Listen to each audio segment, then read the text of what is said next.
Oh.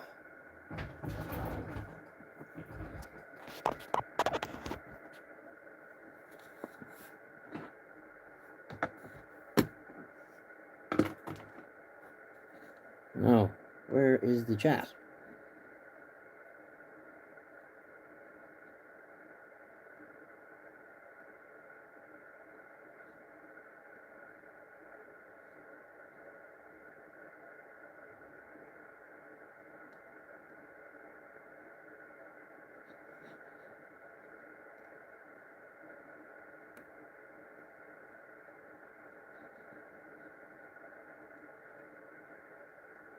Hello, hello.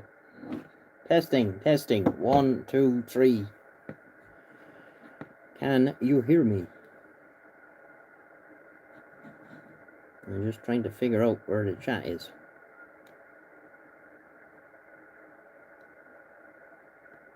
Live chat. Okay.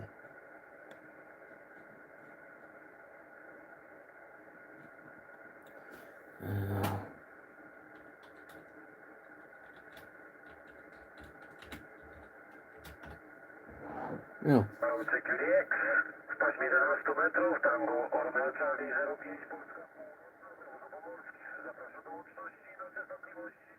Good evening, everybody, and welcome along. The place is a bit of a wreck. I've been busy pumping out loads of videos, so the place is absolutely upside down. But that's okay. Yeah, okay. Thanks, Gary, and that's good to hear. And hello, Billy. Good to hear from you. So, hope everybody's keeping well. I've never done one of these before, I don't think. Not that I remember, anyway. So, this is as new to me as it is to you guys. Hello, Andy. How are you? I hope everybody's in good form up there in Newfoundland. And good to have you along. You're in Wales in a pub. Oh my Jesus, don't tell me you have not in the vicinity of other people, I hope. Bad enough. But yeah, so I just decided I'd do this last minute. Whatever time today I posted the thing on Faceballs and on the community section here in YouTube, and I just kind of said, sure, look, we'll go with it and see what happens. So yeah, hi Pete, nice to have you along. And Cornwall, nice part of the country. Well, when the weather's good, it's a nice part of the country over there. And thanks for joining us. So yeah. Oh, that's good. I see 9, 8. Okay, that's better than none. I was expecting maybe 1 or 2. I'm a little bit nervous. As I said, I've never done this before, so. Guinness, oh my God, I'm going down well. Yeah, well, we'll see how lively you are in the morning, huh? So, I meant to actually post it. I want to see, can I get Ray? I haven't heard from him the last couple of days. Blink, blink.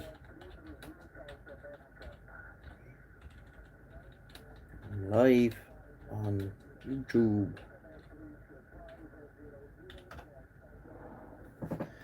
See, will he come along? So, what's everybody doing? What's going down? What's new with you lads? And I don't know, we could make this a regular thing, maybe not. We'll see how it goes.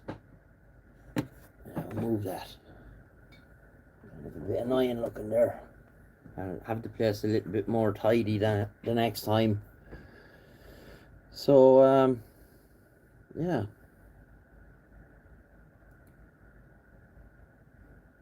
I watch John Joe doing these things, and he seems to attract a good crowd, so I just said I'd have a go and see what happens. I'm just using the phone on the bench in front of me here. It's pretty much in line with the monitor, so I can see the chat.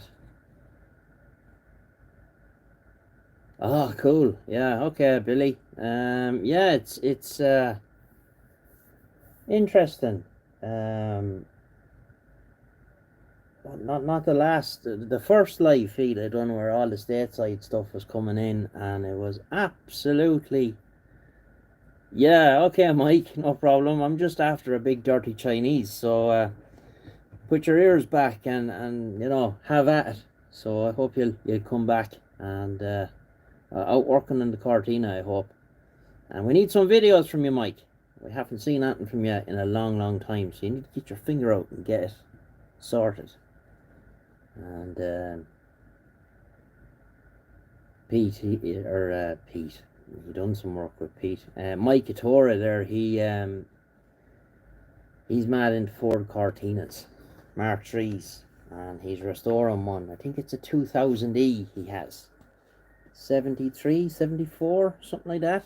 And he is restoring it. And the last video I seen, he had the floor and the boot floor and the bulkhead and everything was cut out of it. So yeah, okay, Mike, no problem. Yeah, 1975. I couldn't remember, but there wasn't a whole lot left of it anyway. And he's a fair man at fabricating parts, and because not all the panels are available, so if it's something that's not available, you have to go old school, and you have to make it. Who that? I think I might turn off that now. Yeah, that'd be a bit better. I find when I kind of decide that I'm going to advertise the fact that I'm doing the live streams, especially if I have the radio on and we're listening to the stateside stuff or whatever, it attracts the idiots, and you have all sorts of silliness going on. Who's that on Messenger?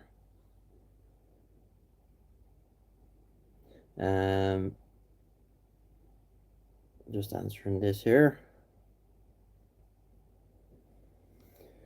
So happy days.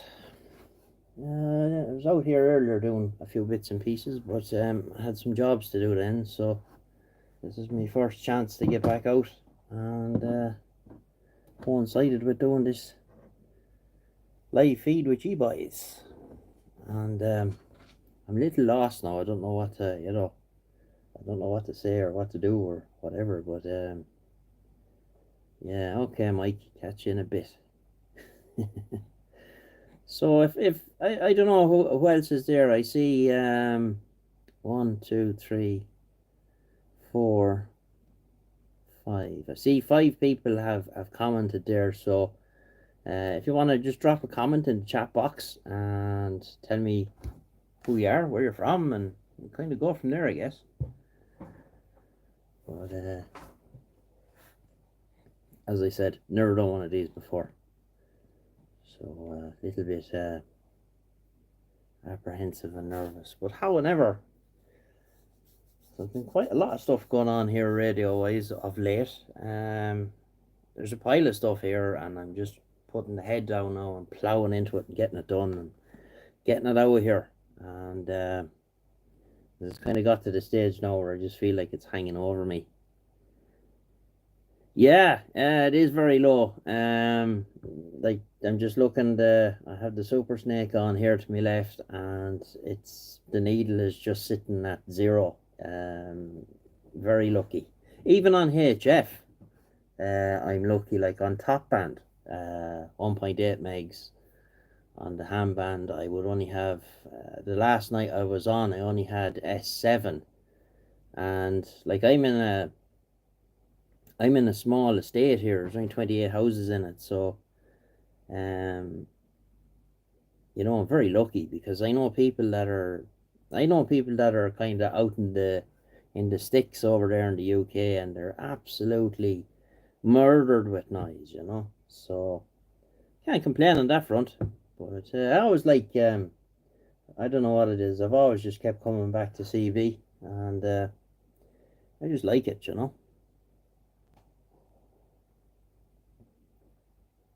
So, what does everybody think of me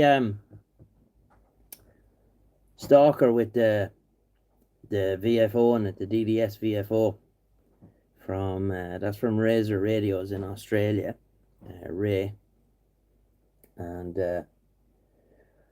it's ideally suited to a Stalker 9 because the Stalker 9, you know, it doesn't have the coarse tunes, so you have no KC slide and blah blah blah. And it's kind of awkward to modify them, so you just drop this thing straight in. Well, it's not drop it straight in. There's a bit of work involved, and you can go 1 kc steps, 5 kc steps, whatever. I just think it lends itself very well to the Stalker, and I have to say the receive on that thing is absolutely cracking. It's fully recapped, and you tune it. Then you tune it through the menu in the VFO. There's the initial clock frequency that's in there. You can adjust that to get it. Because when I set it up first, I had to say have it 27.556.4 to be on frequency, so I had to adjust that in the clock frequency. Just took a little bit of fiddling around, but we got it there. And then to get upper and lower sideband right, a little bit of messing, but I just love the receive on it. It's I got a new bezel for it, by the way. Well, it's not new, it's new to me. Let's see, can you see this? One of the boys that I know over in the UK, he sent this over. Well, I bought it obviously, so it's the stealth front, and that actually pops off. This was to try and fool the ETI guys. That was an FM rig, so that comes off. You can see you have the traditional Stalker wood grain under there, but I'd be getting decals made for this, and that's going to go on the one with the VFO. And the chrome is not great. We'll try and polish it and see how it comes out, but it doesn't have a great big chunk gone over it like the one that's on it at the moment. So yeah, and talking of Stalkers, I've actually bought another one. It's on its way. One of the lads contacted me on Facebook there yesterday when I was out shopping with my good lady wife, and he said that he was clearing out his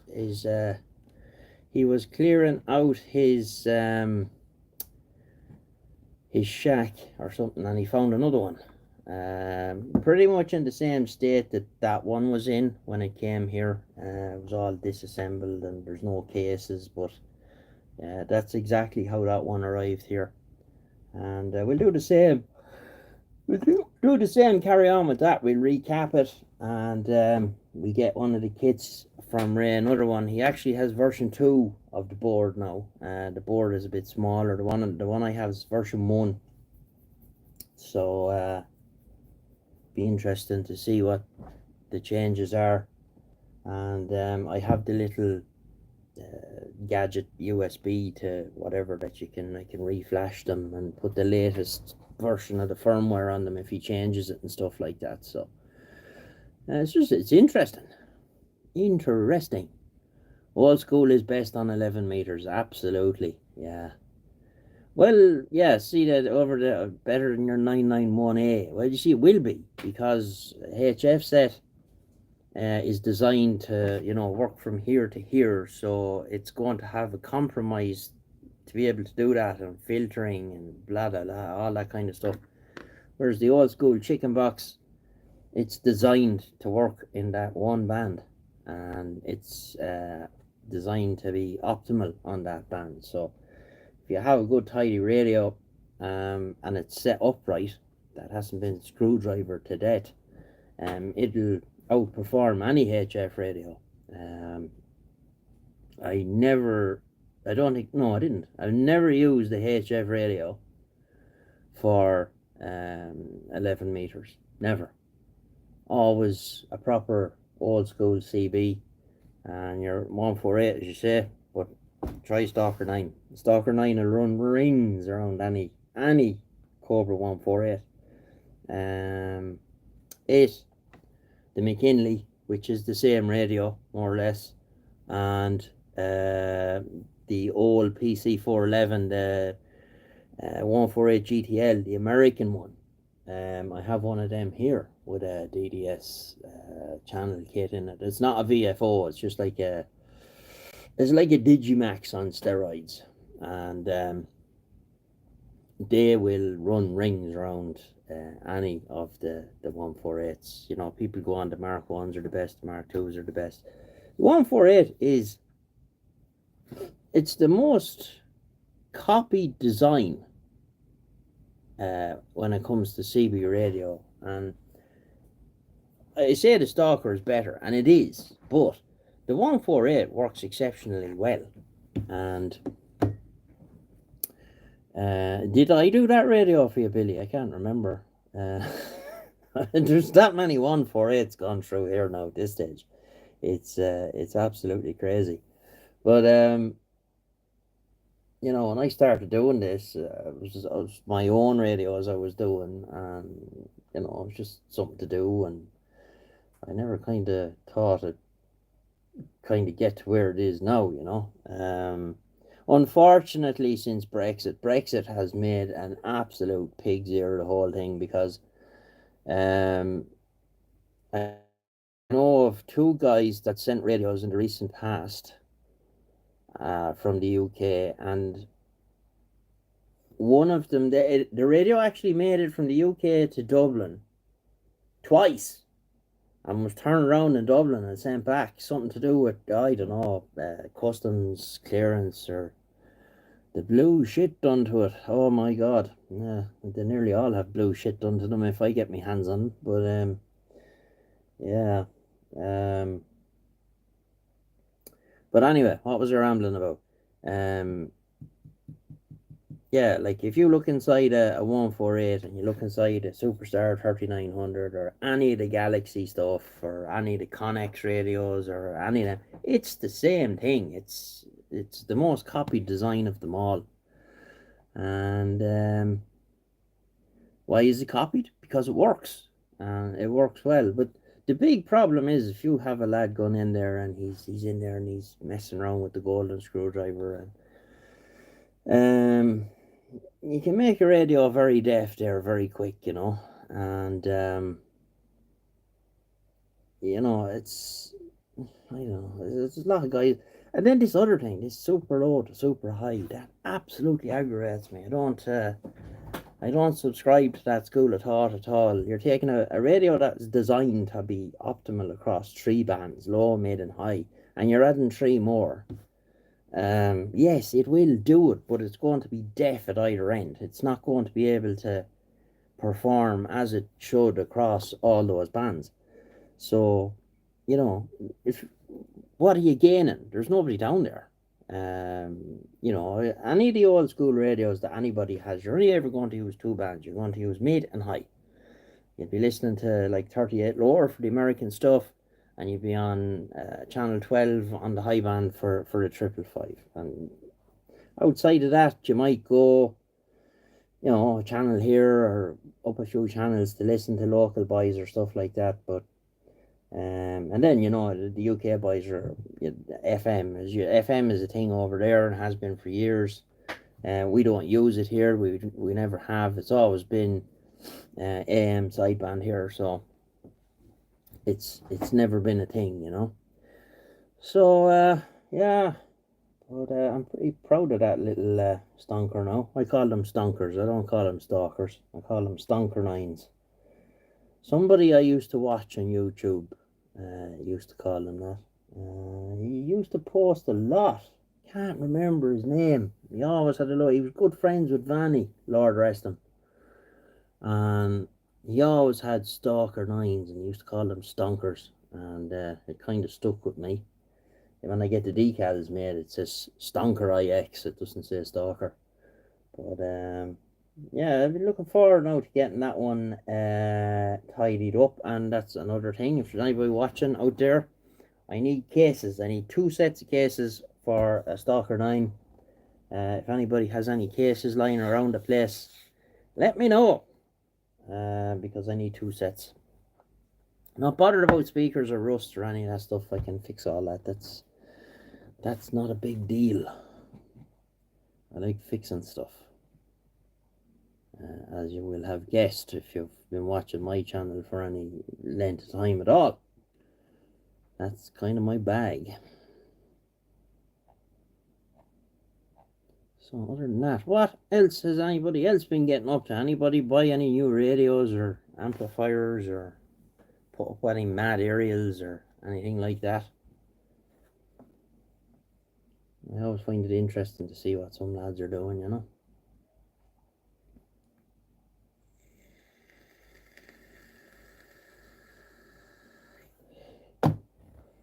A little bit of Brazil there a few minutes ago.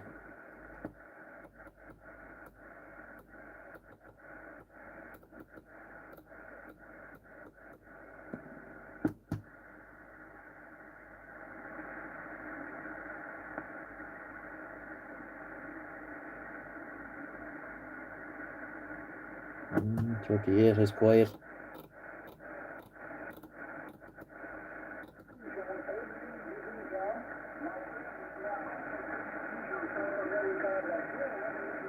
Somebody in Brazil.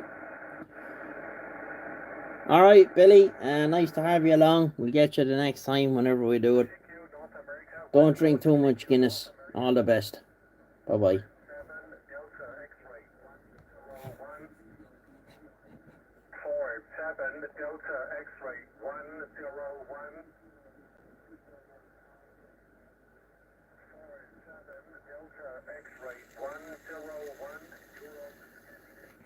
Scandinavia. Long and short skip. It'll tend to change every 10 minutes. Long, short, long, short. It's always a great time of the year, this, for getting the stuff on lower sideband. This is the optimum time of the year for that kind of stuff.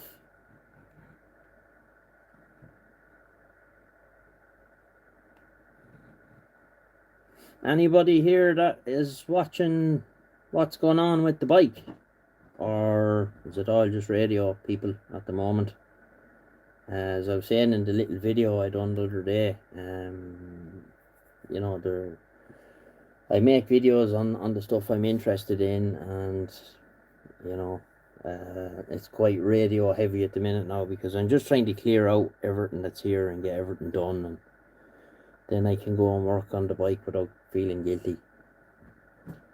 So sometimes you come out here and you just would be no more in the humour than the man in the moon of watching or sitting here messing with radios. You have to be in the frame of mind to do it, because if you're not, that's when you'll make a mistake and you'll cause problems. And well, I can fix basic stuff.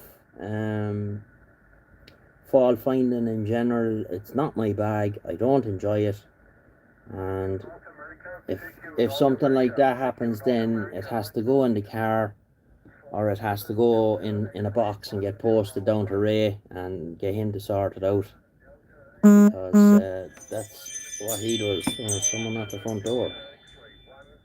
Have one of those ring doorbells now. Very entertaining.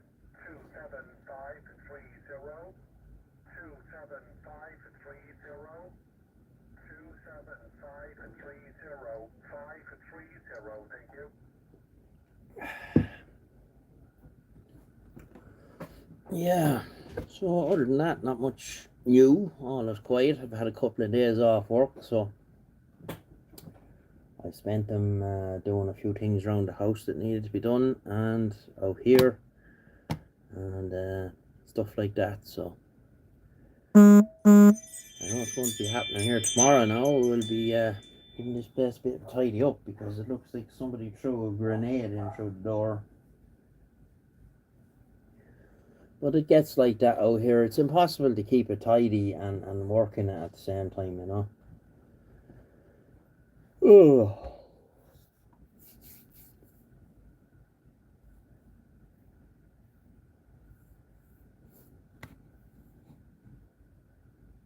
But it was great to see great to see a good bit of skip like that on 11, man. It brings people back on when that happens, you know. There's a lot of people that are on the radio and they're not interested in talking to Jimmy up the road, you know. They want to talk to the boys in America, and they want to talk to the boys in Brazil and wherever else, you know. So, you know, especially after the way things have been for the last few years, it's cycle 24 down into solar maximum and or solar minimum, sorry. It was absolutely dead on above 14 megs for years. That's the way it goes every 11 years. And cycle 25, it looks to be promising so far. And I was absolutely amazed when I was editing the video for the last video I edited for the stream on 38. By the way, is anybody enjoying that where I edit the video after and I cut out all the, you know, all the gaps, and I only kind of tend to put in the stations that have big signals. But I was amazed the last one I done there, because I was writing them down as I was editing it there, all the different states I heard, and California and Arkansas, Kansas, Idaho. You know, normally I'd hear in as far as Ohio, and that'd be kind of it, you know. I heard Oklahoma and Texas, and you know, but I made a couple of calls, but unfortunately nobody heard me, and that can be just the way it goes sometimes. Other days you'll first call and the radio will absolutely light up with lads, you know, shouting at you, wanting to talk to you. I used to do an awful lot of that on Sunday afternoons years ago. I just sit in the shack and shoot skip over to the boys in America on 38 lower. You'd be sitting there for a couple of hours, and it was always good fun. Always good fun. Used to use the Super Snake for that. My 148F GTL hybrid. Great radio.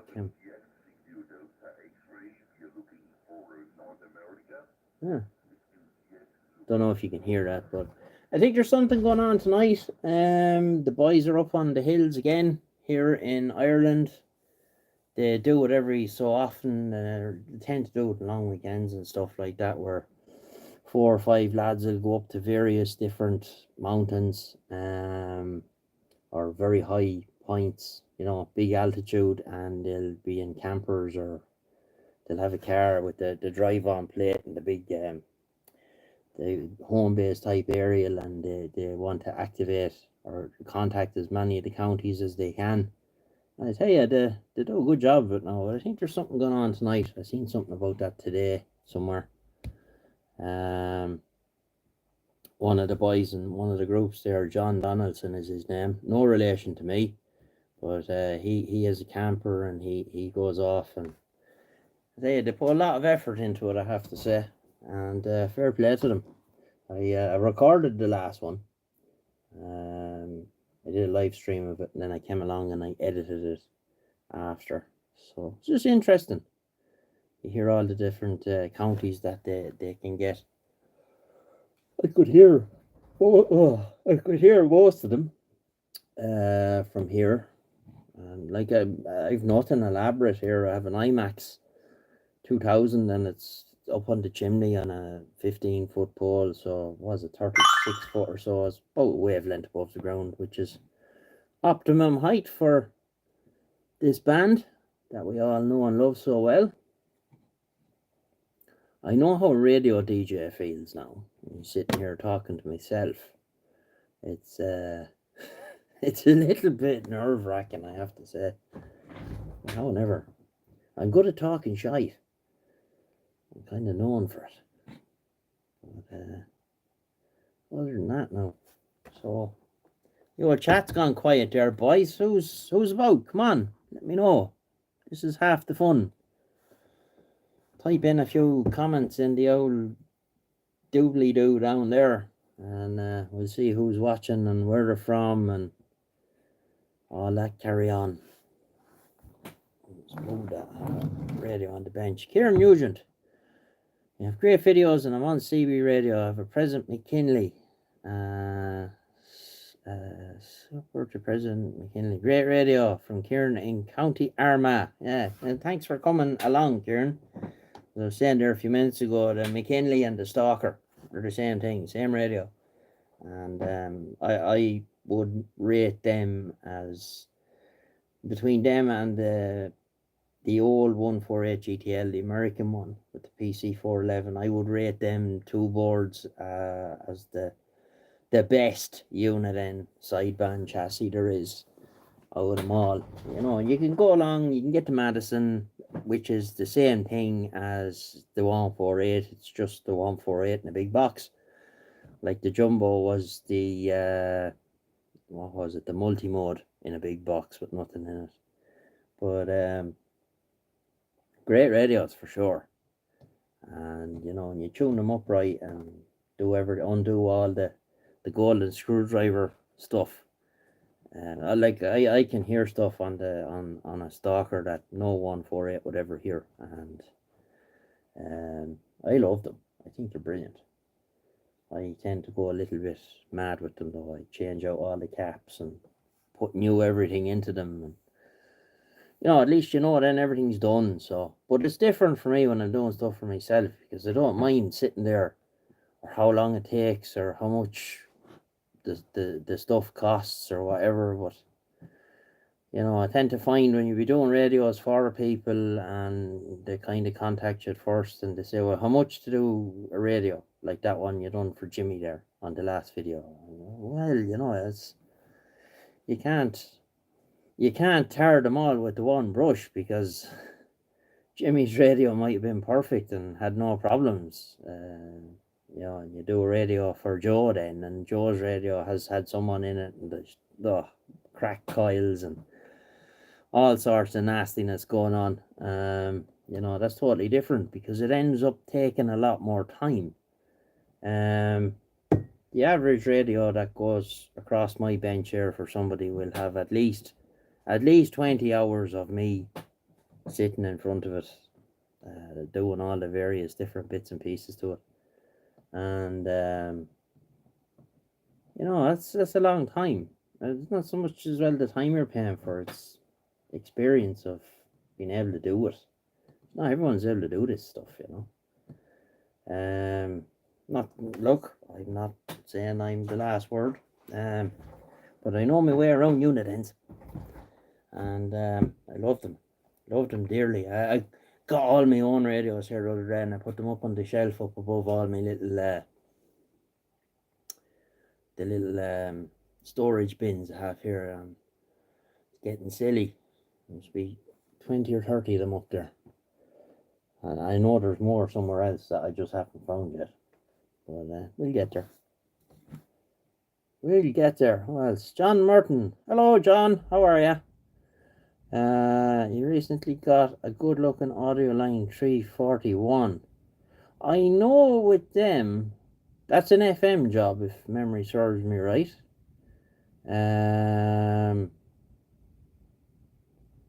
I think I remember something with them where they piggyback another PLL on top of the... I'm not that well up on UK FM stuff because we use them as door stops here.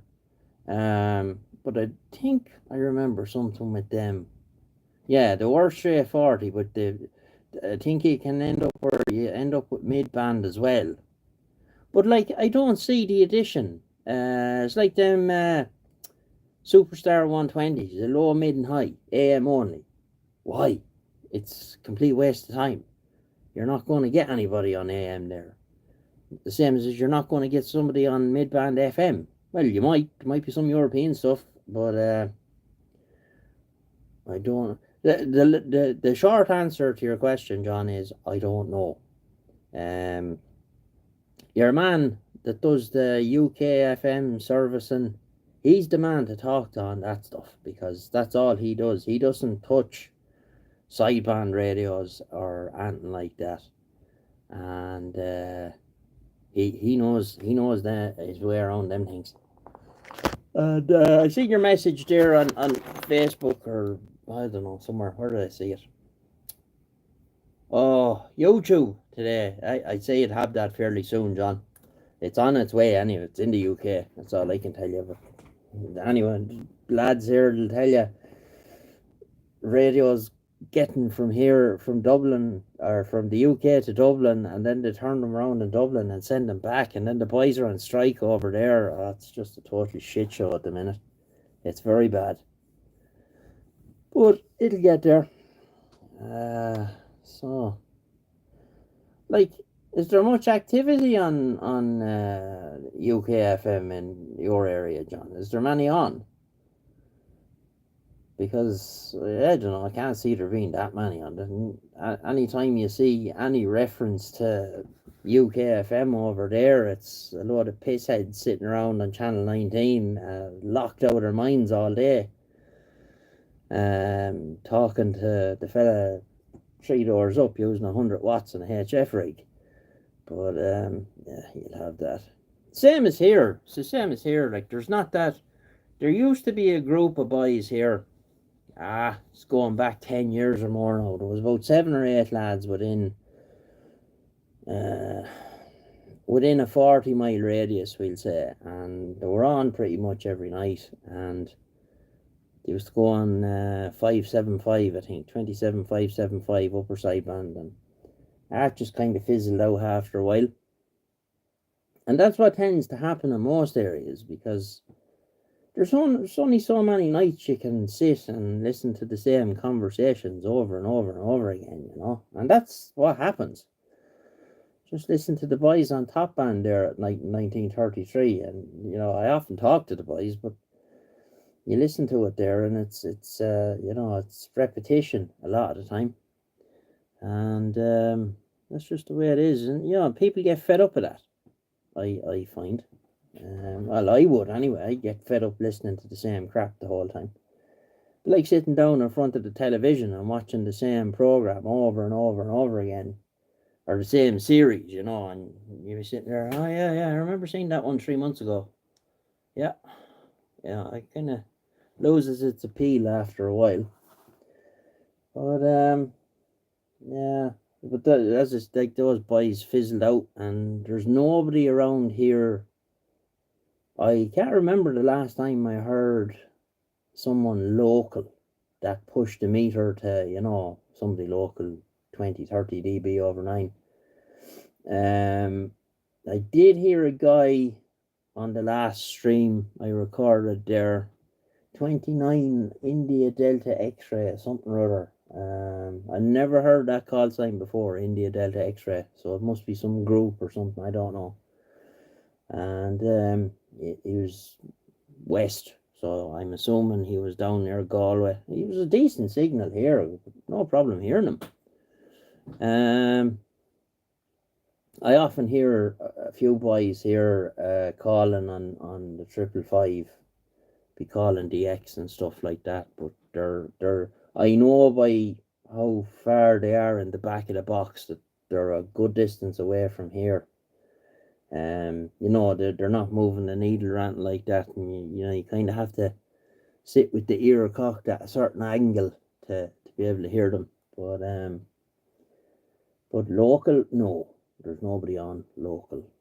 It's the one question you see a lot of people asking on the groups. They come on the groups and I had a CB in the 90s, or back in the 80s, and is there anybody on? And the answer to that question is going to be no. Most lads that have CBs now are into collecting them. They want to hoover up all the radios that they lusted after when, like me, I started off in the CB when I was 1982. I was 7. Yeah, seen Smokey and the Bandit, and absolutely dogged old fella to get me one. And he bought me little President AR7, and we had it in the car. And that time, it was crazy.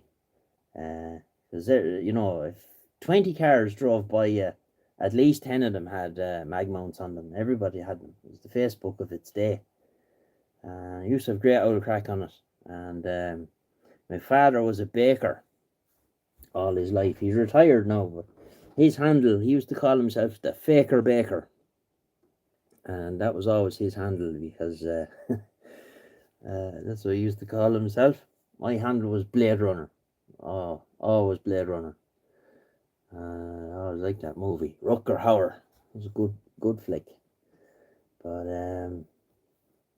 yeah, Jesus, when I think of it now. But even like late 80s into the 90s, the skip was mental. Oh, like that back that time, you couldn't go down to AM 27965 to the 27405, or what I would refer to that as the crazy 40, because back then it was every channel, the meter just sat up in the red, and there was thousands of voices there. You know, you couldn't, unless there was somebody sitting at the end of your driveway. That was the only hope you'd have of, having a QSO and AM back then. Like, I remember in the early 90s, like, you could, any day of the week, you turn on the radio on a 555, and any station you heard, you could work them. And that was kind of the rule. If you could hear them, you could work them, and you didn't need lots of power. I remember what did I have back then? I had a fairly well sorted out Madison, and I had a Bremy BRL 200 amp, valve amp. I had an Antron 99 about 40 feet up, and a good heavy coax, the RG 213, and a few other bits and pieces. But Jesus used to. I remember in what was it used to be called Yugoslavia at the time. I was chatting to this fella, and he lived in one of the, out there, a lot of people live in the tower blocks, and he lived in one of them, and he had a 4-element Jaggy, and he was on the top floor, and we had a QSO for about 4 hours straight. Never forget. And he was 30 over 9 every over, never moved. But it'd be great to see it going back to those kind of conditions. But I suppose we can live in hope. But yeah, it was good fun. Good fun. And then the internet came along, and that kind of, people say to you, "Oh, sure, I can talk to such and such in Australia there on my phone," blah blah blah. Like, look at all the people in Florida there at the minute. If there's anybody on the States watching there, and you're from any of the parts affected there, you have my sympathy. But they have no electricity, they have no cell service, they have no internet.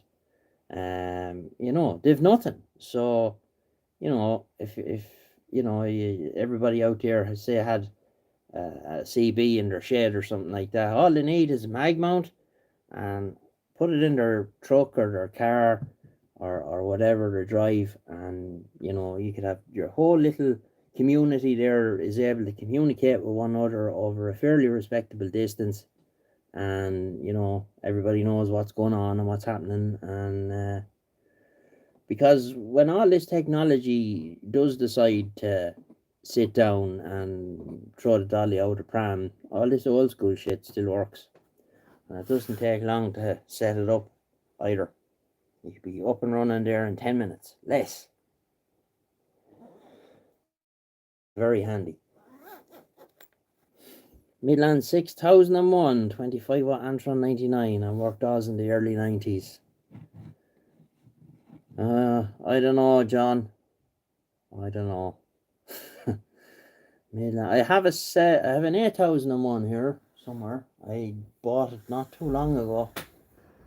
Yeah, it's up there on that shelf. Is it? Yeah, it is. I'm looking at it now. Nice radio.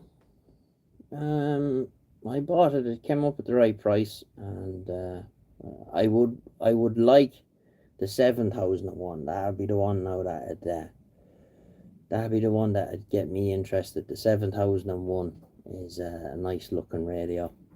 I only ever worked Australia once on 11 meters. And it was probably back then in the 90s as well. I've never worked New Zealand or Japan, but I've pretty much worked everywhere else on 11 meters. I often used to stay up all night when I think about it. there was this one that used to live next door to us, and she was a moany old bitch. And I had my shack out in the shed. And of course, she'd be out shouting out the window at me that she was trying to sleep, you know. So the next night I went out anyway. I stapled a black bin bag to the inside of the window, so she couldn't see that I was in there. But sure, she could probably still hear me anyway. You know, when you're sitting and you have the headphones on and you tend to shout a bit, you know. Yeah. But there has to be houses around in every country in the world, and there's probably the best rigs in attics, up on the top of dressers, or you know, put away in the back of cupboards.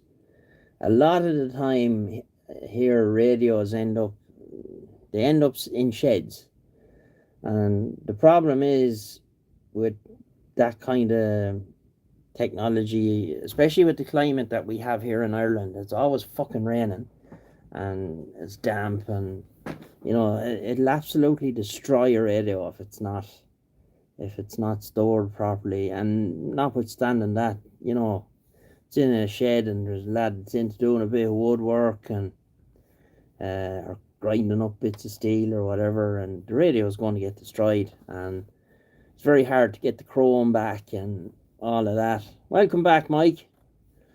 Your back neck is sorted out now.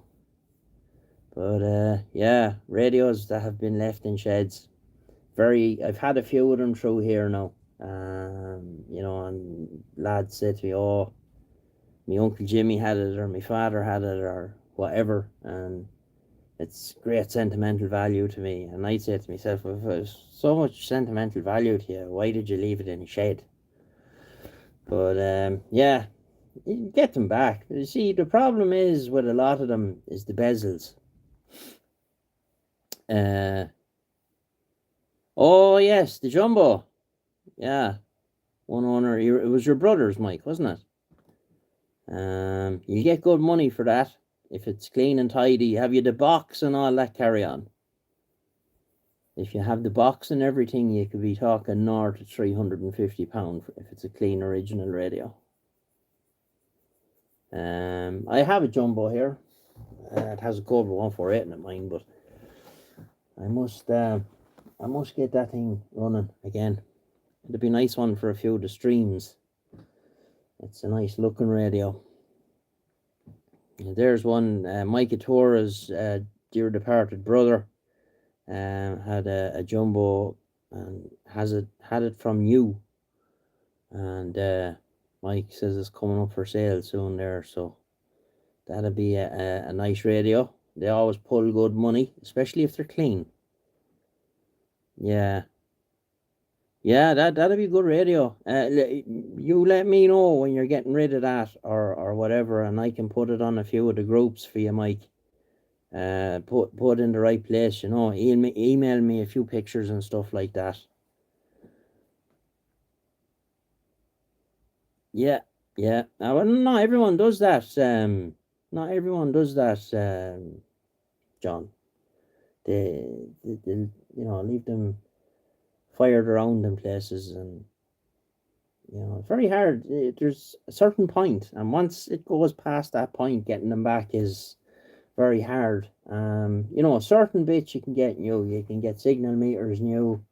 You can get knobs, some of them, depending on the radio. The chrome bezels, like, if somebody had a way of re-chroming them, and half decent finish, they'd make an absolute fortune. Now, I don't know anything about chrome plate and plastic.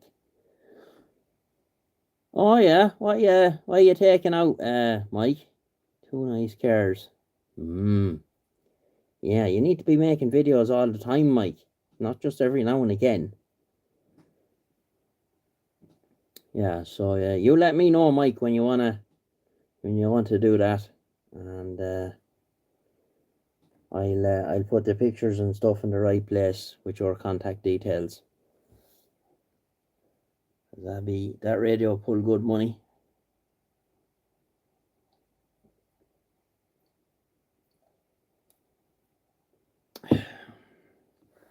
Oh yes, fastback Mustang, lovely. Never mind the Buick. Don't like that 50 stuff. And Mustang any day of the week. Nice car.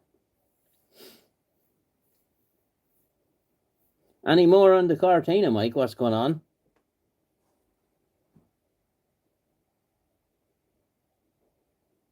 All right, very good.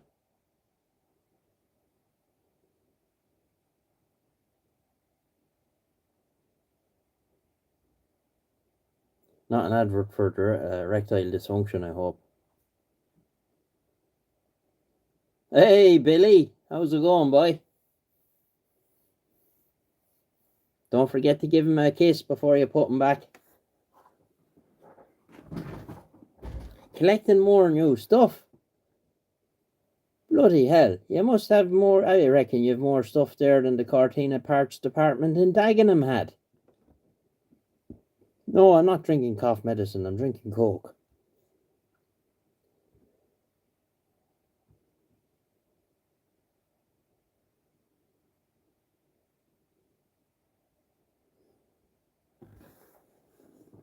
Speaking of which, I need a refill.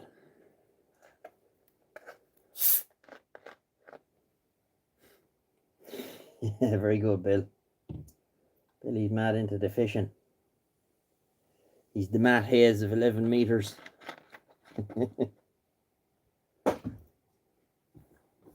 Yeah.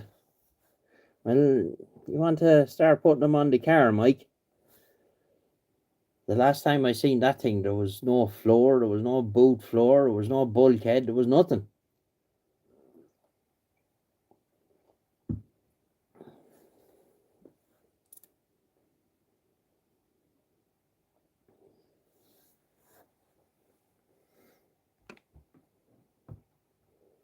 Except it might go back a long, long way on the internet.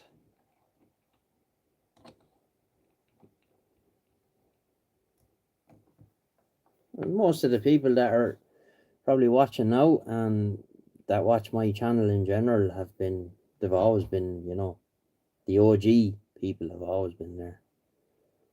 You only got it back? What? Bloody hell. As in totally blind?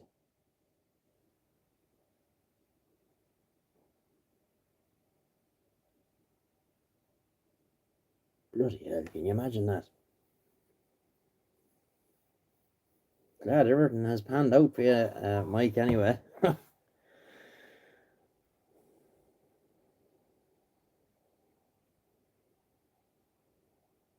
Mental. Scary to think about.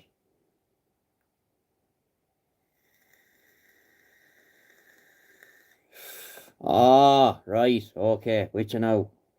Okay, well, I'm glad everything has got itself sorted out. And that you're on the mend. Bloody hell. Give me a fright there for a minute. But I thought something was after happening, like incident with unguarded angle grinder. All right. Swampy. That's how far back me and Mike go. What, you started having trouble with your eyes then, was it?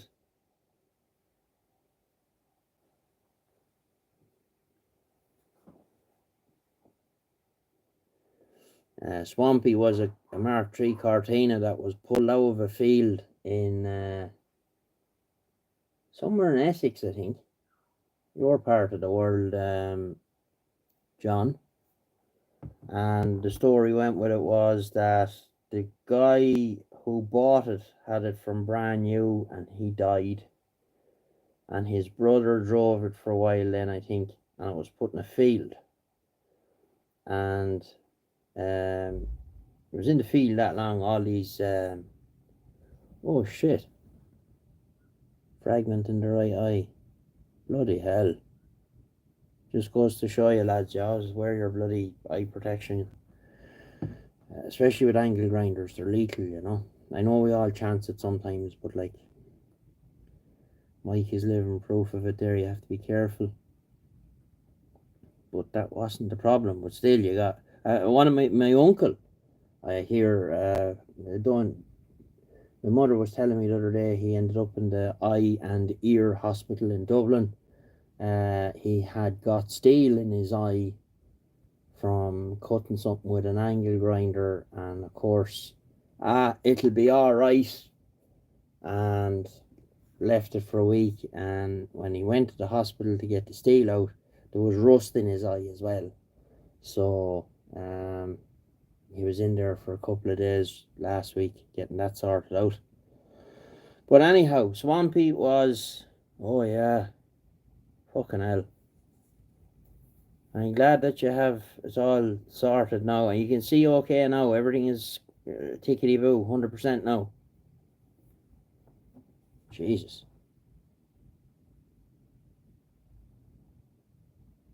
Frightening. But anyhow, Swampy was in the field that long that all the trees had grown up around it, and bloke called Pete, he's mad into carteeners. I don't know how many of the bloody things he's done now at this stage. He bought it, and Mike was giving him a hand to do the body work, because this thing was red rotten, and I mean red rotten. And it was full of nuts as well. The squirrels had got in there, and they had nuts everywhere. They were even in the chassis rails. They were in the pipes for the heaters in behind the dash. There was nuts everywhere in it. But it was absolutely rotten, that car. I mean rotten. I don't think there's one piece of that car that didn't need attention. Well, at least you can see, Mike. That's the main thing. Someone up there looking down on you.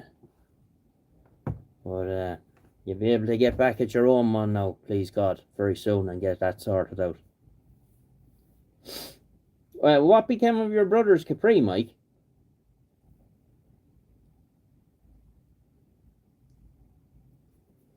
Mike's brother had a lovely Capri.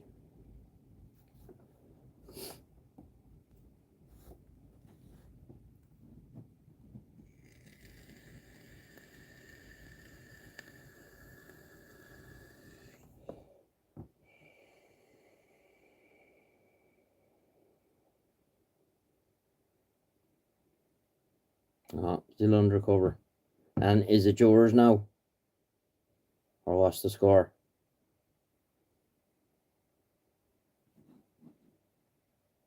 It was a tidy car. I remember you showing the video of it that time.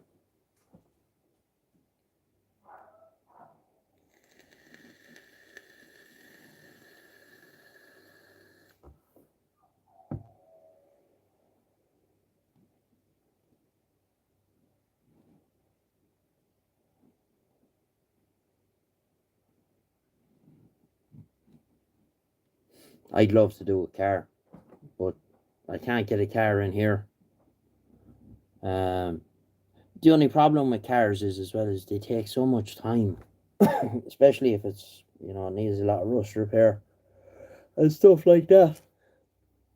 That's why I decided to go and do another bike. Let's see. That's my first bike in 15 years. Because just after the little fellow was born, I had the last one. Little fella. He's not little anymore. He's taller than me now. 6'1", and he plays rugby. He's built like a brick shithouse. But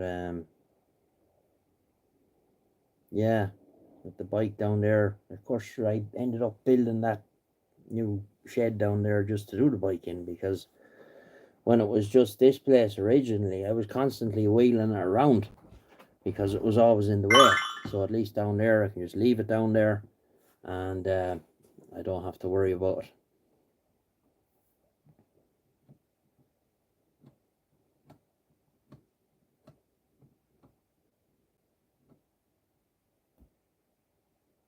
Six bikes, bloody hell. He liked his toys, didn't he? Sure, of course, we all do. There's the only difference between A young boy and a man is the price of his toys. That's the only difference. We're all the same. Like I have about 40 vintage CBs sitting on the shelf up there. I have a pile of vintage hi-fis. I've at least 10, around 10 receiver stroke amplifiers.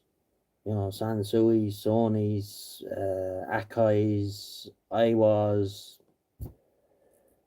Like I remember when I was a small child. I can remember back as far as when I was 3. The furthest back I can remember is Christmas Eve 1978. That's the furthest back I can remember. I was 3 years old. Wasn't even 3 year old. I was 2.5. And you know, I remember we'd go and visiting. Of course, that's what everybody did that time. And we'd go around visiting houses and stuff. And of course, everybody had hi-fis then. I used to be mesmerized with these things. You know, all the chrome knobs and meters and lights, and that never went away. He loved spending money on stuff he wanted. GSX 1400, nice bike. They are a big pig, them things. Lovely bike. 2,049 miles on it. Bloody hell. It's like brand new. You want to be trying to get your hands on that as well. The story is brother. I don't know. I'm not sure the full story, but I think it's fair to say from the video that you put up, Mike, he died unexpectedly. Last year or the year before, I can't remember. Yeah.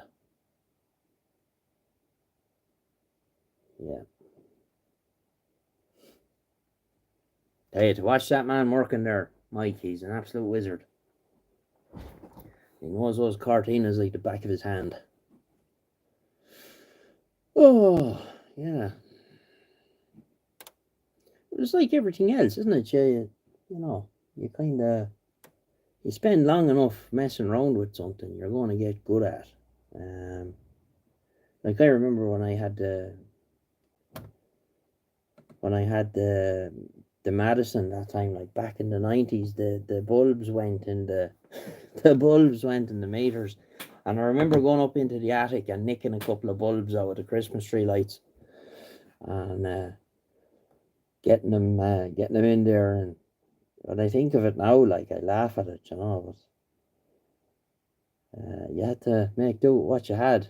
But like, I hadn't a clue, like when I started at this stuff, not a notion. God love him, never failure. Yeah, 57. It's no age to be checking out. No age to be checking out. Hey, rest in peace. You know, you have to. Your health is your wealth, isn't that what they say? As I say, we're not here for a long time. We're here for a good time.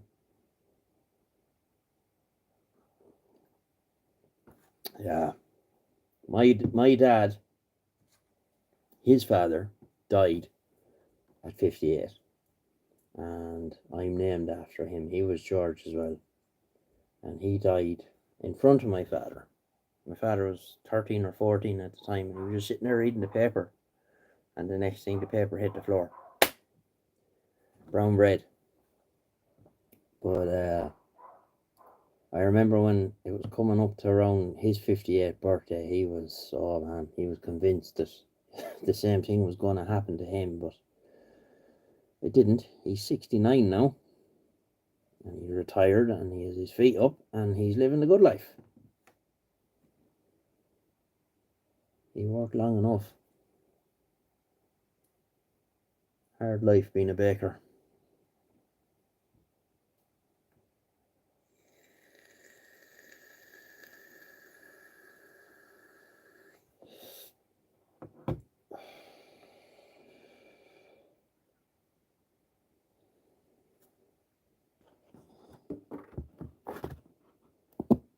And of course, it was funny.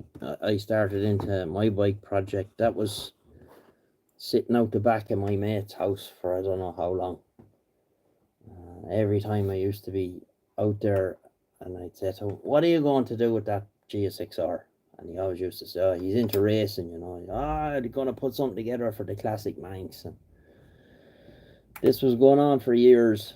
And he arrived in here one Sunday with in the back of the van, and he says, here, do something with that. He says, I'm not going to do nothing with it. So, but started with a petrol tank and a frame and a swing arm. That's all I had up to where it is now, where it's pretty much a roller. And I have 4 engines and a pile of other stuff here.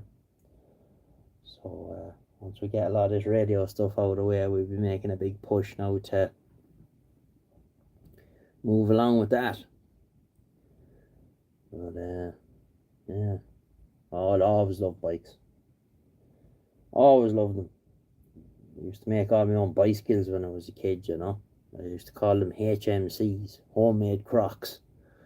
You know, you'd find a frame dumped in the waste ground somewhere, and you might find wheels here and handlebars there. And hey, Mark in Doncaster, how you doing, buddy? Nice to have you along. Hope you're well. But yeah, bring it all home then and spray it black and cobble it all together, and it's good fun. Good fun. Of course, it was different then. You had nothing else to do, really. You know, if we had, like, Mike is 57, I'm 47, so Mike's got 10 years on me.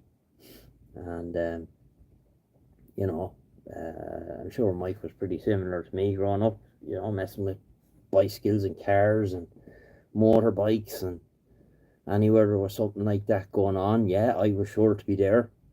But now, like, I see my own young fella there now, he's 15, and no interest.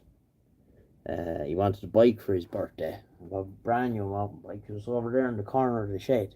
He cycled it once. But I digress.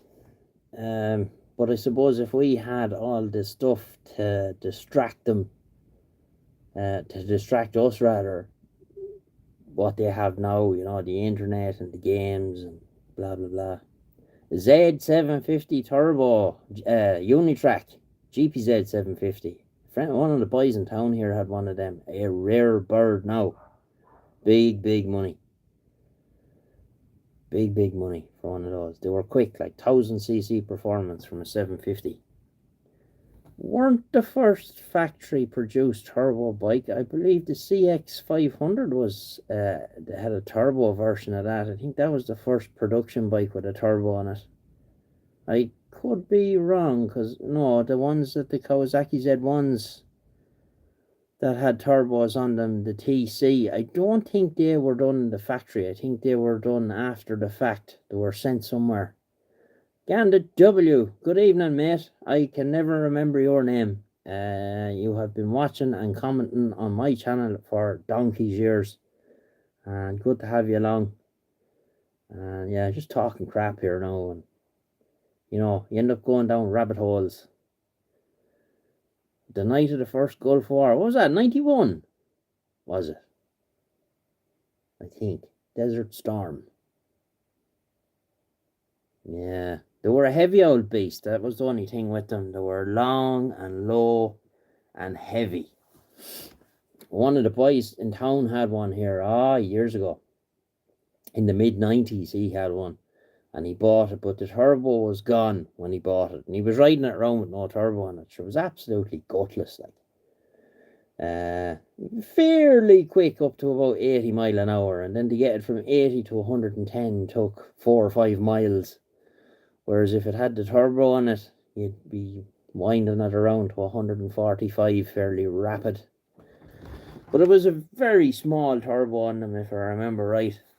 A lot of the lads know I'm on that old school Suzuki forum, and there's a lot of the boys on there have bikes with turbos on them. The GSXRs like mine, or that engine at least, and it have big, absolute massive turbos on them. Yeah, 91. Yeah. Yeah, you're lying there on the ground with this thing on top of you, and you can't lift the fucking thing off because it's too heavy. and your foot trapped between the side case of the engine and the road. Yeah, been there, done that, not fun. John Hoskins, how are you? I'm very good. Yes, I have your radio almost finished. I'm going to do your microphones tomorrow and get the whole lot back to you then. Hope you're well. You see, that was the other side of it too. I just kind of totally lost interest here for a while. Yeah, kebab in pocket and broken left arm. Did you eat the kebab while you were waiting for the ambulance to come? I would have. They were terrible heavy. All the old bikes back then, like they were a ton weight. I had a 900R, GPZ 900R, and that thing was a ton weight. You know, compared to the GSX-Rs, and it was fast in a straight line, but throw a few, what you call it, corners into the equation, and things could get. It handled fairly well, but as I said, it was long, it was low, and it was heavy. I threw that down the road going to Mondello Park to watch the racing one Sunday, and I was raging because it was only after spraying it, and I tore up all the side of the fairing and ripped the exhaust off it, and wasn't pleased.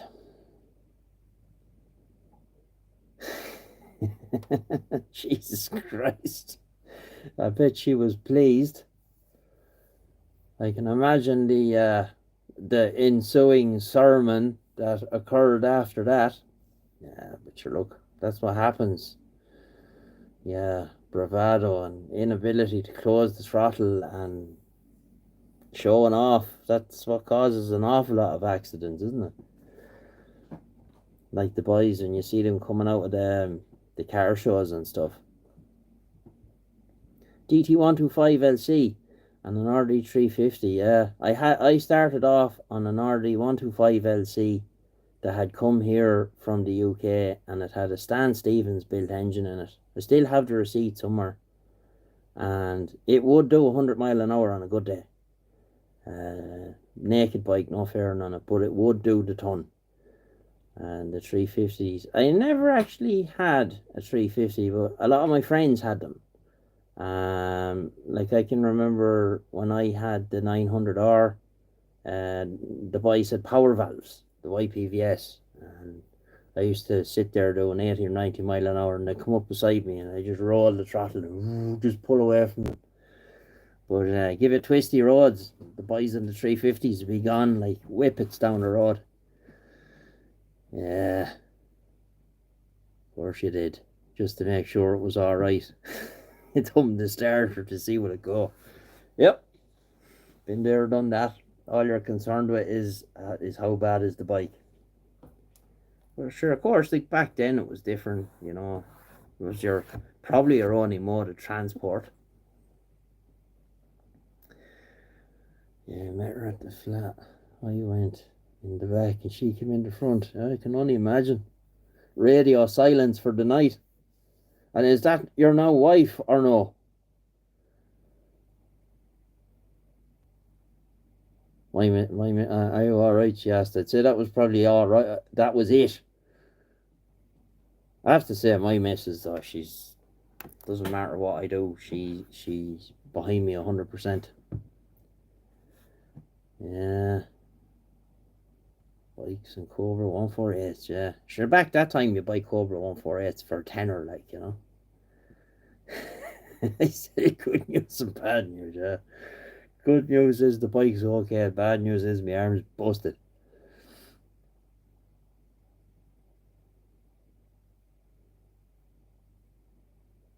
I remember throwing a bike down the road one time. The first thing I said when I got up was, how am I going to get to work tomorrow?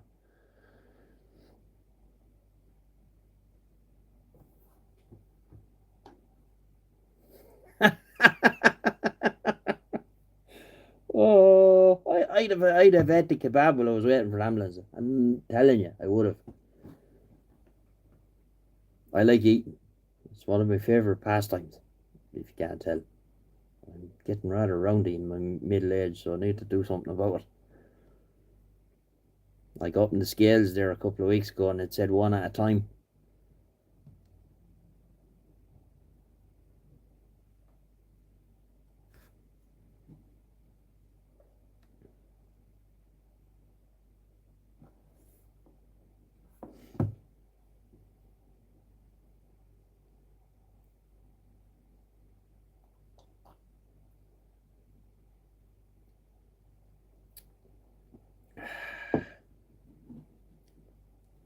I'd actually sold all my radio gear that I had. The President Madison and all that stuff to buy my first bike. Still regret it to this day. Bad news is that when I've had a change to take me an A&E because my arm is busted. Lovely. Yeah. And of course, that time you arrived into accident and emergency and, oh, I came off a bike. Oh my God. The way they talked to you, like you were dirt in the ground. Probably not much better now. Organ donors, I believe they call bikers now.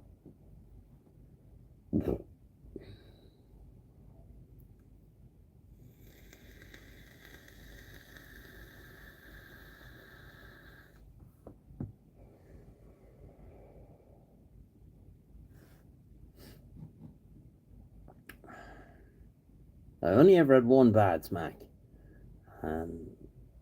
Bad as in the rate of knots I was doing when I departed company from the bike.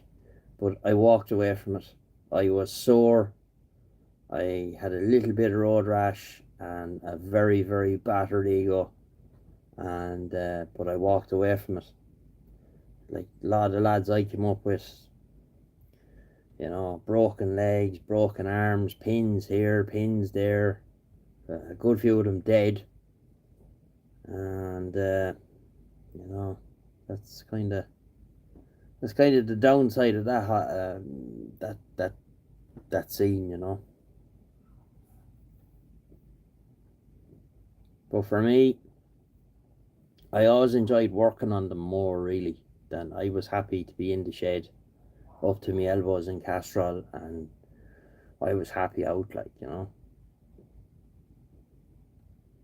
Don't get me wrong, this thing when it's finished it will be ridden, but it'll never see rain.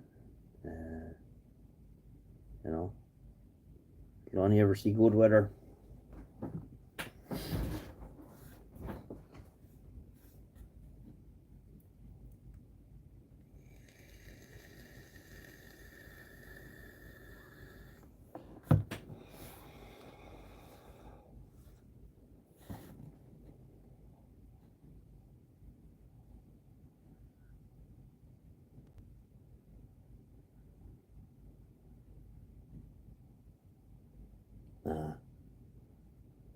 Yeah, well, that happens, Mike. People want different things.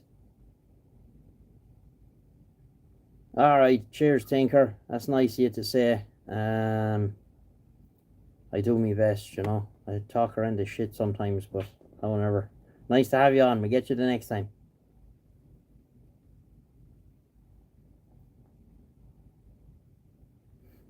Have you still the transporter, John Hoskins? The yellow van? Cheers and beers, Tinker.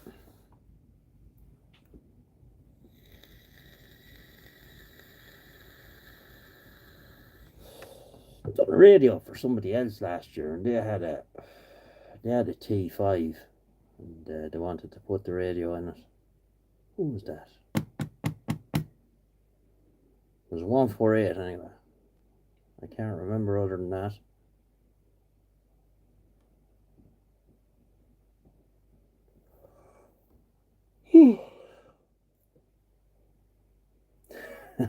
I take it she was a barmaid.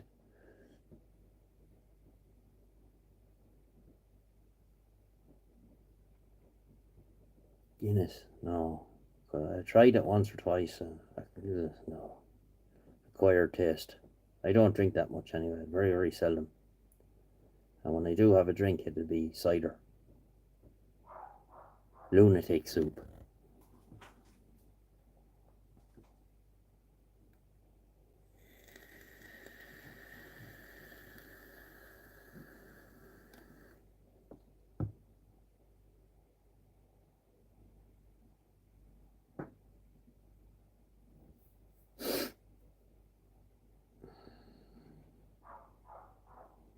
Oh, there's the rain again.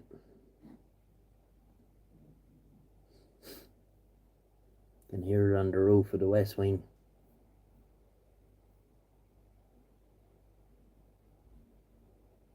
That's why I call the new bit, because that's the direction it is, west.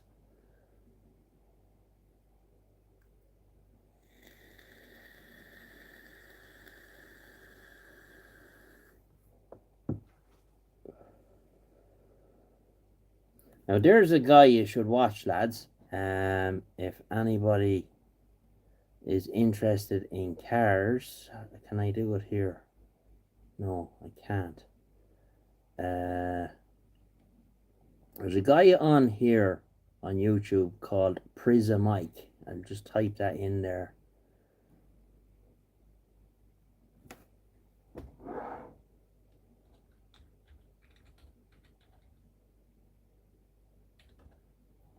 Check out his channel. He's only a young lad over in America, and he's got a 240 Nissan and right-hand drive, and he's into drifting and all that, and he had it all rebuilt and all that, and somebody T-boned him, and they had hit the passenger side. If it was a left-hand drive car, he would have been dead. But he's rebuilding the car. I don't know if you would approve of the way he's doing it, Mike, but I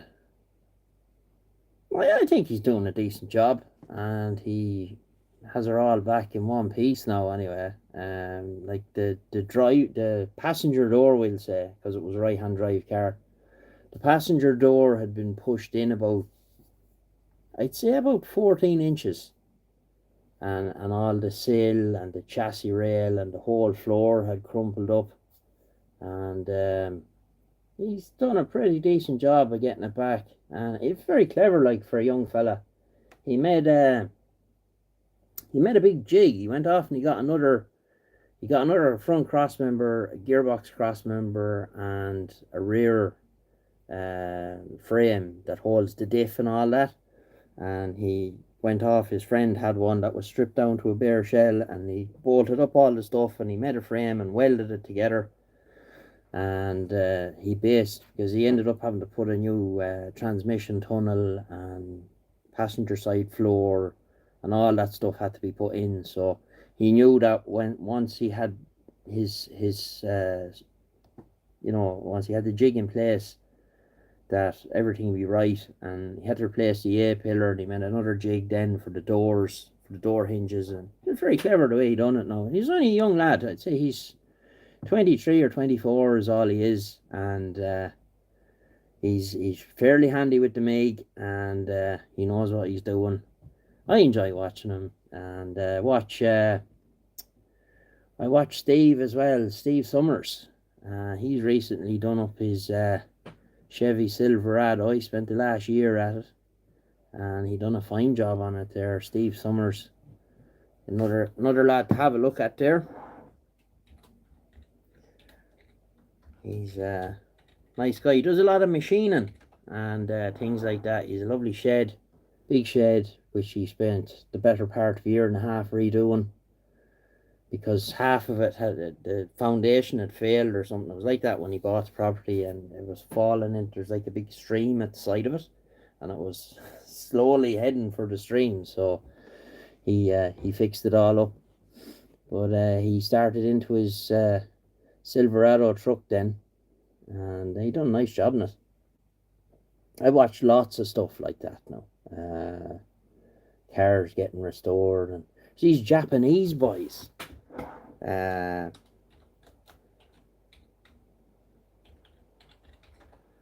Them 51 machines doing they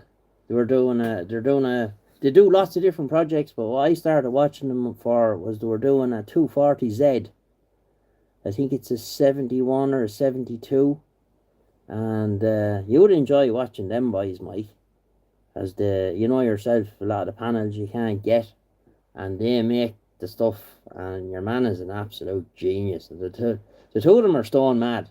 They're yammering away there in Japanese, but most of them now have subtitles on them, so you get some semblance of what's going on. But They have a fella there, and he's an absolute wizard with a spray gun, I'm telling you.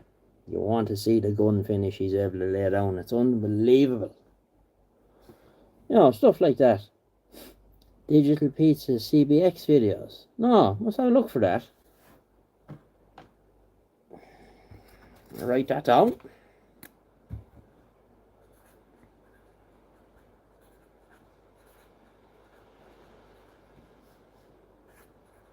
Oh, the CBX 1000, is it?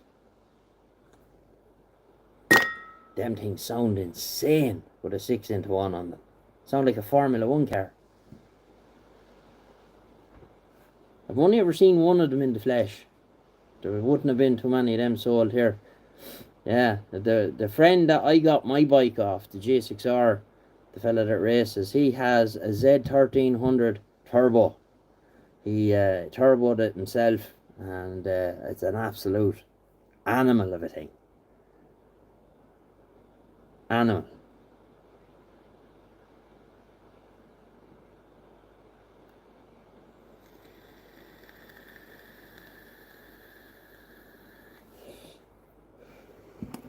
Are you on WhatsApp, Mike?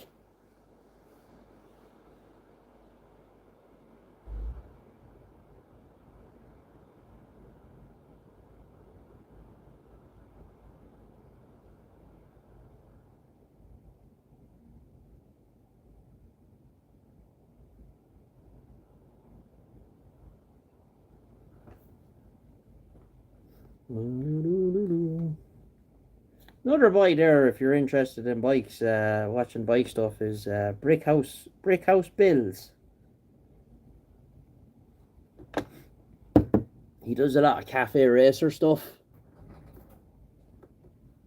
An X up, yeah, they were a nice bike, but I don't know. I was never really into them, to be honest. I always liked the G6R stuff, you know. I had always lusted after one in the 90s, but I couldn't afford one. So I'm doing now what I wanted to do then. Or some machine.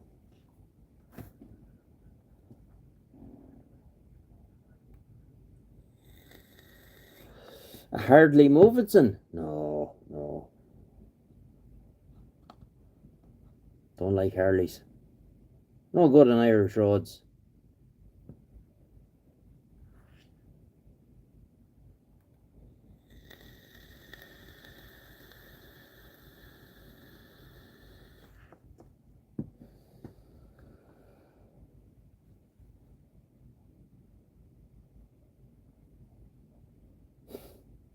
Yeah, well, sure, look, if we all liked the same thing, it'd be boring, wouldn't it? But, yeah. Oh, there's some great channels out there, you know. You think you're clever, and you'd be watching other lads doing stuff there, and you'd say to yourself, Jesus.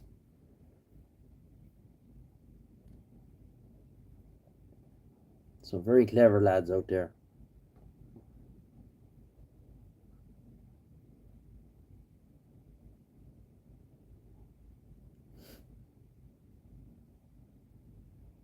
Does Pete have any contact with you at all now, Mike? I've done the radios for him for Swampy. Sent over two. Swampy's original one and another one.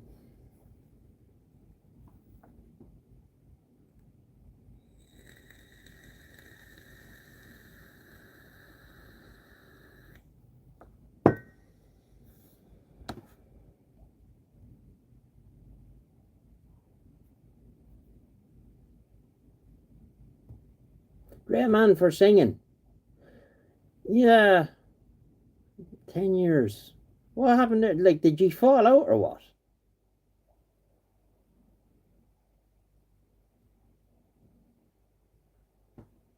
Because to be honest with you, he started into that welding up that car himself, and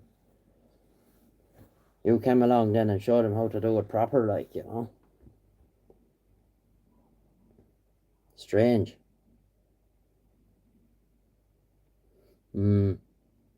Yeah.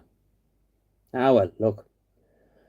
water under the bridge now, and you know the story now. But yeah, kind of got that from his you know, I used to watch some of his videos, but for start, some of them are too long. You know, who has 2.5 hours to be sitting down watching a video? You know, but live stream is different, or this carry on, but I don't know. Anyway, look, you get on and you do your own car, uh, Mike, and you know there's no point in looking back, as I always say. You know, look, don't look behind you. You're not going there.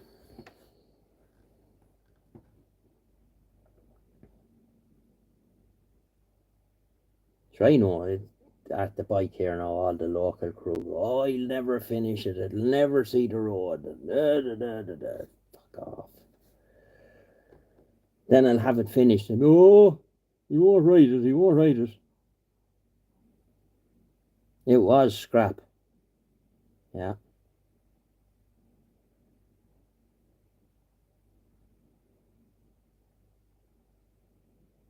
because it was rotten, that thing. Absolutely rotten.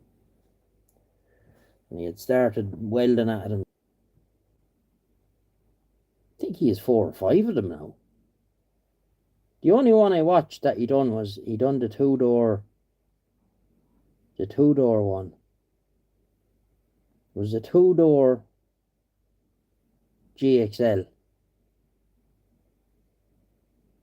Ah, well, the other side of it, Mike, is that you got good exposure from it as being the man to talk to when it came to that particular model, you know, because you knew them like the back of your hand, you know. So out of every situation, there's always a silver lining. So I wouldn't worry too much about that. These things happen. Been there, done that. Few situations, but sure, look, that's life. It's all part of the experience. Yeah, but that was the only one I watched recently. Was the 2 door one. It pulled out of some field again somewhere, and nettles coming out through the sunroof.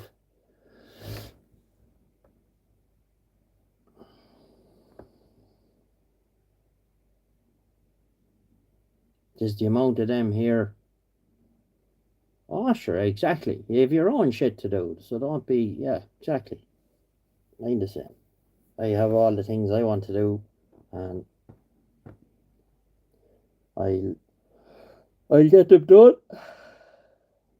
And I'm only out to please myself. Don't give a absolute flying fuck about anybody else. I'll do what suits me and what interests me. So that's the problem with the internet as well. If people on doing the internet, doing things, and there's so many experts now. That's another lad I like to watch, the drunken car restorer. I don't know if you ever watched him. He's doing it's a Crayford. I think it's a Mark IV. And oh, he's funny. He's a funny guy. He doesn't do all that many videos lately, but um, his videos are always entertaining. But this thing was absolutely rotten as well. But he's nearly there now. Not too far away from paint. But he's a funny lad. He always has a can of Stella on the shelf.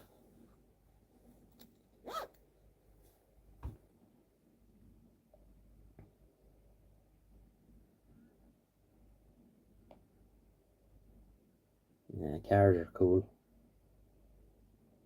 They just take up so much time though. That's the only problem. And money.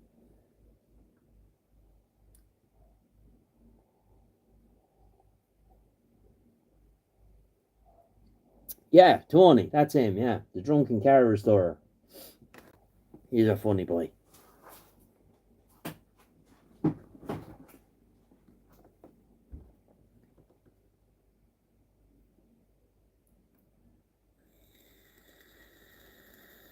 I think it's a Crayford. I'm not sure. Is it a Crayford? Don't know, no, I think it is.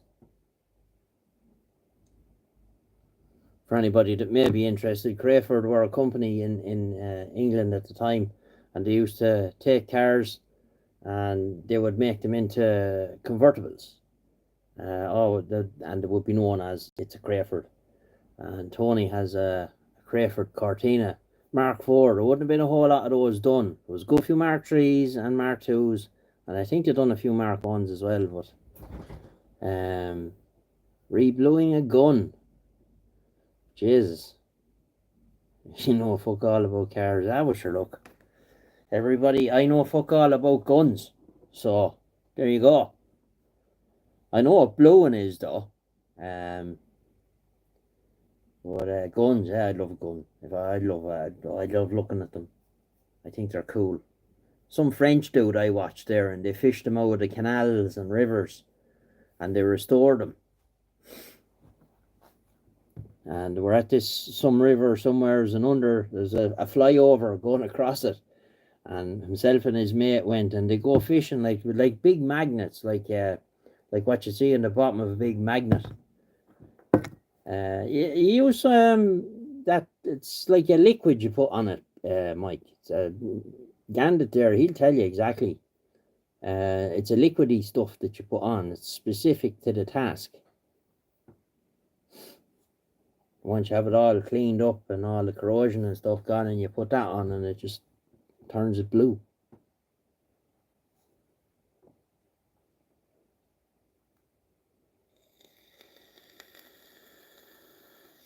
Something similar, yeah. But it's permanent, whereas the engineer's blue, you can just wipe it off. The stuff for the gun is, once it goes off, it's there. It's fairly yeah. Yeah. Ireland is difficult on anything is right. Anything like that.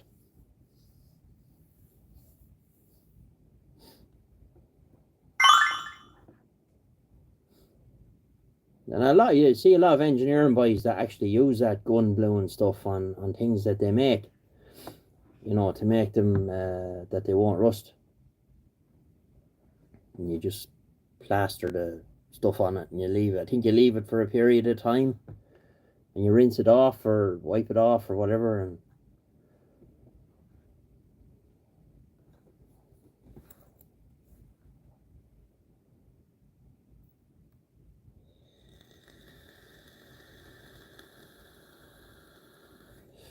it's amazing what people are into. Like, there's a man that watches my channel for the stuff that I do with radios, and he's interested in guns. I always find it amazing the different things that people are into. Did you ever shoot anyone with it, Mike? Oh, you've held one. I held a Glock once. That counts. And a few .22s and stuff like that. I fired a few of them.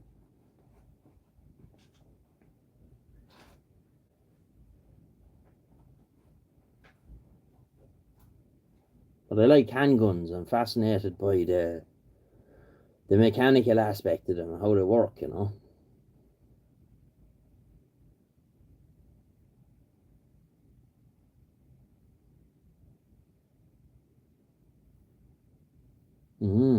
I bet. One of Dick Turpin's mates, I suppose. Stand and deliver your money or your life.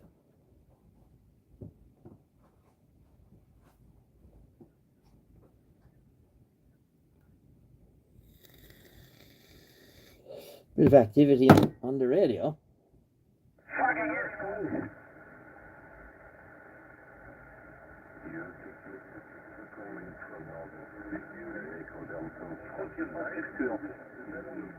Yes, I know.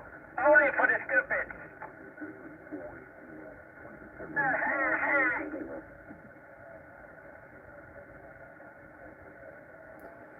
I've never heard of him, Mike. I'd have to look him up, but it's amazing some of the stuff that has survived, Clean part, wipe it on, rinse it off, and repeat till it's the colour you want, and then add gun oil all over the top. Yeah, I've watched a few lads doing it. All right. Is that stuff expensive? The actual gel or whatever.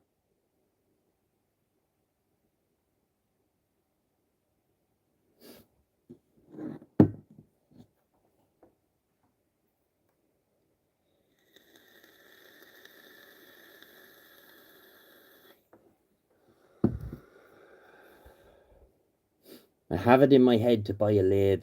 Oh, that's not bad. 8 to 10 quid. I must have a look into. See, I know a fella here that deals in guns. I must ask him. Does he have it? Does he sell it? I'm sure he does.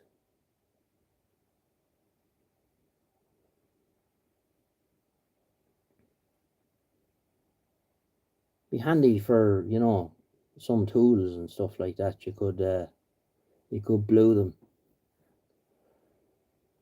Looks very professional like. But I was saying, I have it in my head now. Next year, I want to buy a lathe. Like a small one. Maybe 14, 16 inches between centers would be perfect. And I got a corner kind of left empty over there that I could put in. And because every time I go to the bloke engineering place in town and I get him to make a few bushes for the bike or whatever, it's 100 quid, 100 quid, 100 quid. I'd probably have a lathe bought now at this stage, but I don't want one of the smaller desktop ones. I want a proper one. Oh yeah, seen some of that stuff you done in the last videos. You would have done. Yeah, I think you were showing some of them things. Is that one of the kits that you get on eBay, Mike? I know you can get kits for doing that passivating, and you can even get a kit, I think, for nickel plating and stuff. My only concern with that would be how much material you'd be adding to the part. If it was something where size was critical to the you have an MGZT. They're a nice car. Seen one of them at the side of a garage here. Oh, would have been last year, I'd say. And they must have took it in on a trade and they couldn't get rid of it. It was an estate one. And I remember chatting to your man, and he says to me, he says, €1,000, take it away here. And the car was perfect, but you couldn't give them away over here. We had a 75. It was a 00 one. It would have been about 6 years old when we had it. Lovely car to drive, but the gearbox gave awful trouble in it. Of course, Devin Rover decided, yeah, let's take a BMW engine and turn it sideways and put a front wheel drive gearbox on it. Disaster. Absolute disaster. Such a comfortable car.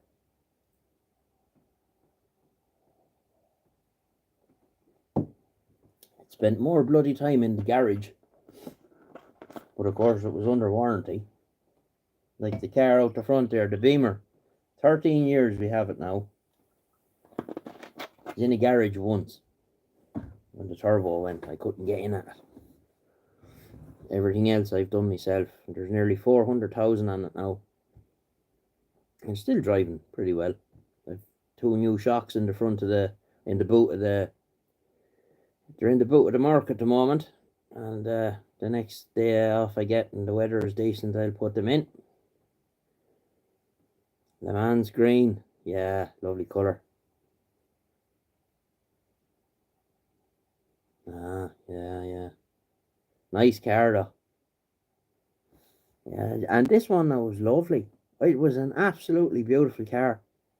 But the MGs had such a bad reputation here for reliability problems. You couldn't give them away. But of course over here as well, the way the tax is done on anything before 2008, it's cruel. Like 3 litre, you with some with a 3 litre engine here, you're looking at, I think it's €1,800 to tax it for the year. It's absolutely crazy. It's stupid. Like my car, the Merc is 1.8. Was it 660 to tax it for the year? But I like that car. Disappointed with the last one. It didn't last too long, but however, I was new to the breed. There was a problem that I didn't know about. And by the time I found out about it, it was too late. Oil had got into the underbonnet loom and made its way back to the ECU.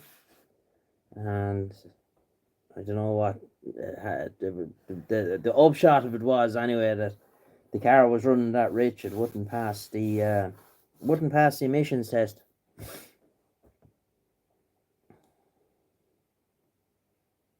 Pity, it was a lovely car. It was absolutely mint. It was a C180 coupe. I had bought it. I was its second owner. 041. There wasn't a mark on it. Sent it to the scrapyard, not mark on it.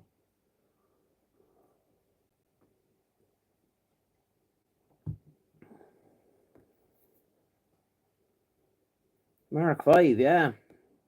We had a special version of them here.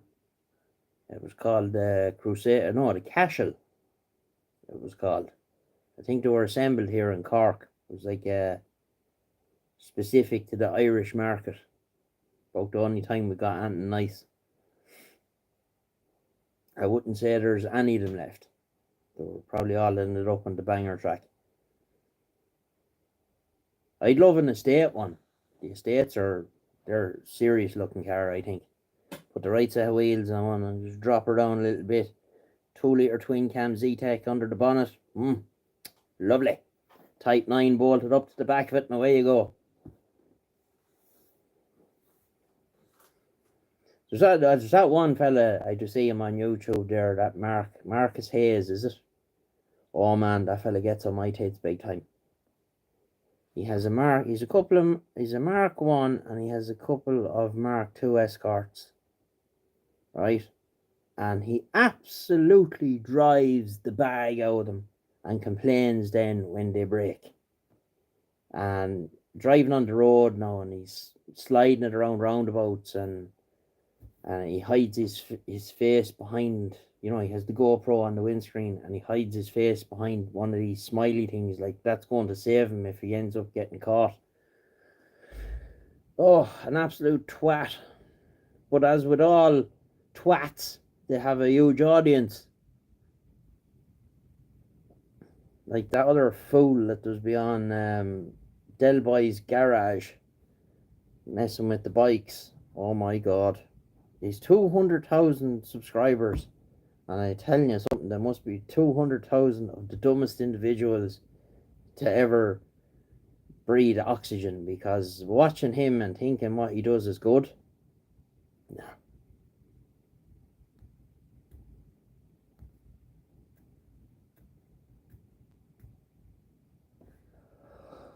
Oh, we're nearly there, boys. Nearly there. 10 minutes, another 9 minutes. Yeah. I have to say I'm quite pleased with how it went now. Been, 7, 8, 9, 10 all the way along. Mark 1 Sierra, yeah, lovely car. Lovely car. Hatchback or saloon?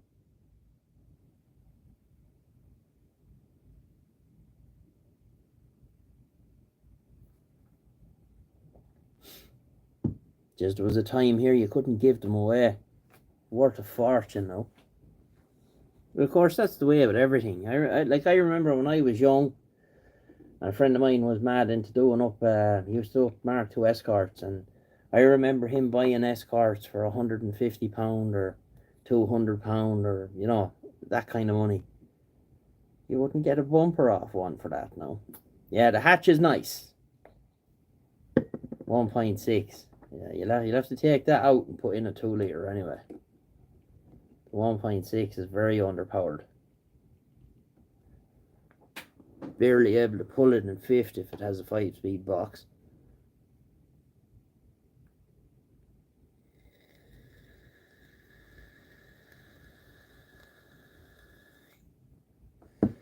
You never answered me, Mike. Are you on WhatsApp?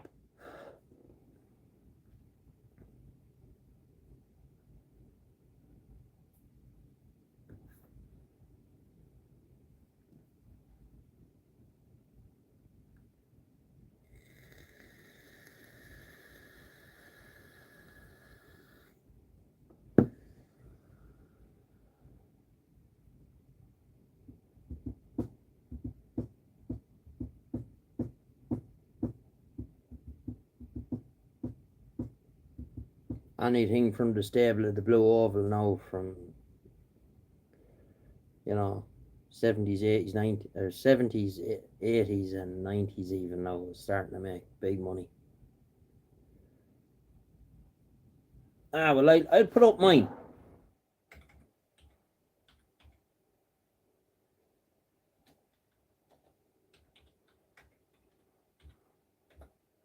Oh, can you see that?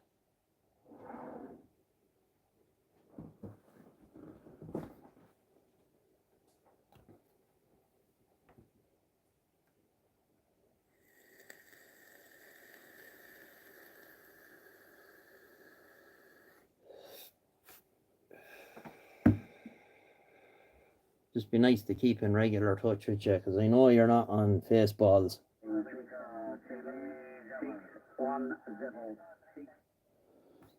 Yep, good stuff.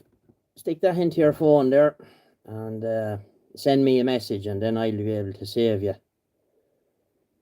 If anybody else wants to do the same, feel free. But yeah.